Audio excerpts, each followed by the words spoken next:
at noon, Governor Brian Kemp signs Georgia's new and his final state budget, House Bill 974. So he has ordered state agencies to hold back more than $300 million in new spending as Georgia absorbs the cost of recently passed tax cuts. Governor Kemp says those cuts will lead to nearly a $1 billion drop in revenue, but he does add core funding will remain in place, including funding for the classrooms, the 988 mental health crisis line, public safety, and storm recovery.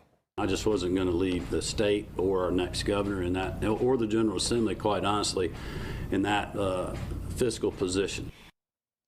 And Democrats say that the tax cuts mean fewer services that people depend on. Sunbucks is one of the programs caught in the funding freeze. The federal food program costs $2 million to unlock $143 million in federal aid. And one of the bills just signed into law by Governor Kemp is getting some pushback. House Bill 369 would create nonpartisan elections for select government seats like commissioners and the district attorney starting in 2028.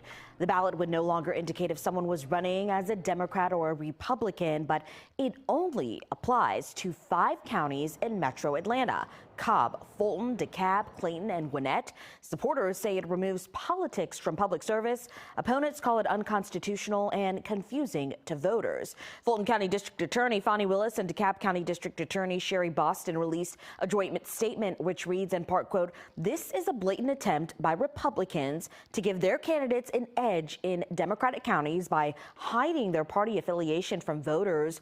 We will be taking legal action to have this illegal law overturned."